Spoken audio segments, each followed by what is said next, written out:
Well, it was a tragic night, and the first thing we thought was, how can this happen here? A young man opened fire in the Oregon district. He killed 9 people and injured dozens more in 34 seconds. In that moment, everything changed for the worse. As I watched the shooter walk down the side of the building, fully armored, as he entered onto the curve, he just started shooting. So I'm like, this cannot be real. He walked where we was at. Me and him was face to face as he had the gun, as my father was right here. My father was shot 5 times, and not one of those bullets hit me. Never knew that would have been my last night with my father. I know that many of us are hurting right now and are uncertain of where we go from here. Nan Whaley, who was mayor at that time, she pulled a few of us together and said, we need to do a memorial, not to mark the tragedy, but to help heal our community. And we felt like we needed to do a national search because we wanted to get the best that we could. I knew that being community-based is that it's going to take some special talent to put this together. Terry called me. He had a vision of a way we could contribute to healing. And being an artist that believes in frontward-facing work to serve community, he was talking my language.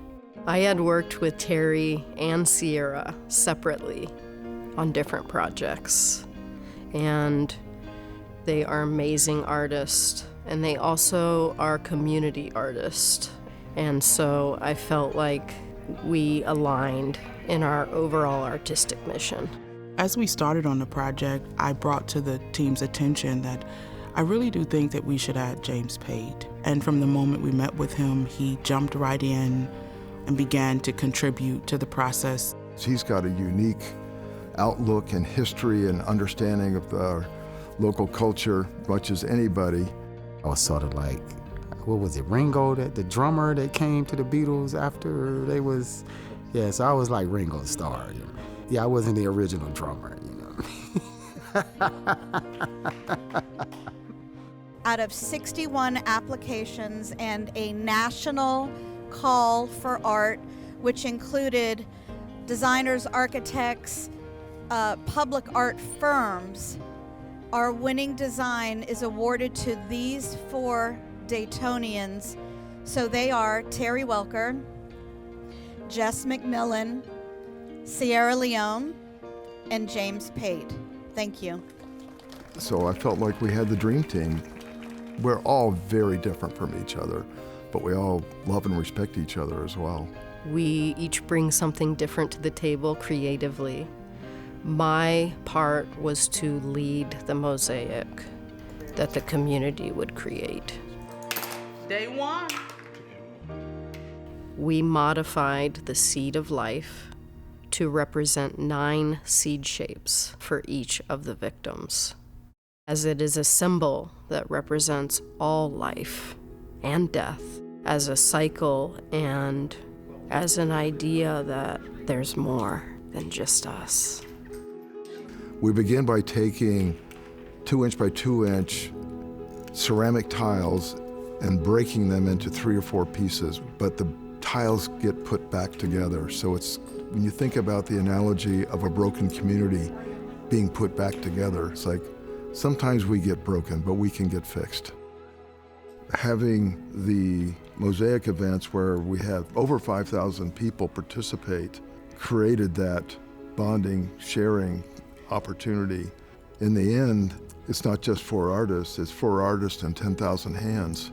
The message I was sending, if you lost anybody to violence, come and place a tile down in honor of your loved one. Because I didn't want it to make this seem that it was just about us. I had people that came from all over the state of Ohio, some from out of state, to come and place a piece in honor of their loved one and just in the support of the families.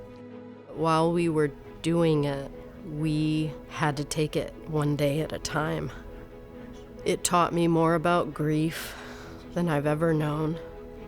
and how grief is the universal language. From the moment we're born, we experience loss. It really is a glue that binds us all together. My work came in with interviewing families.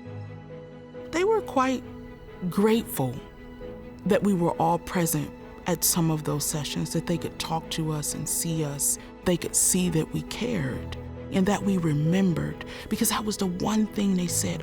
It seems like people will forget. They'll forget our loved ones.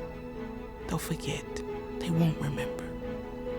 And that's why my piece was entitled Remember the Seed. For them, that was their word they said over and over. The bench itself, we call the Unity Bench. Instead of having a number of individual benches, this was one bench that we all sit together on.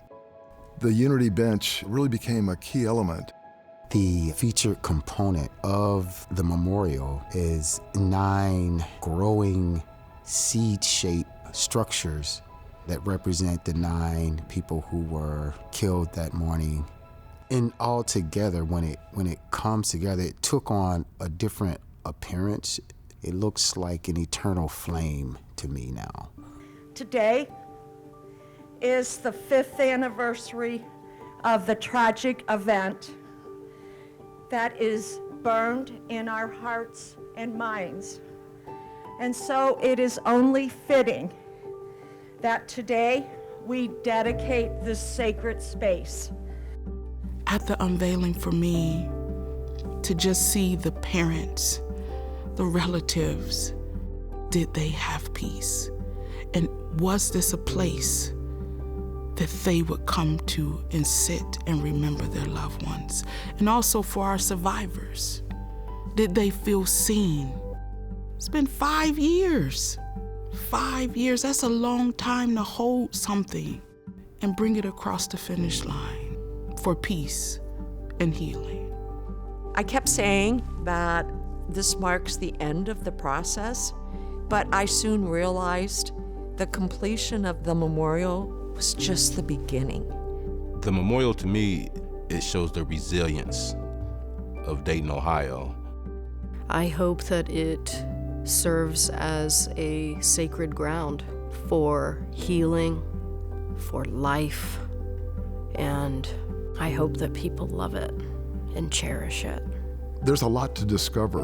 All the symbols, all the words that are in the mosaic, the poetry that's engraved in the steel rings, and knowing that there's 5,000 people that did it. My big hope is that it causes people to pause and think, what can I do to change the world moving forward with a tragic event like this? To know that it's possible to move on and make your life better. We can reclaim our joy and our happiness.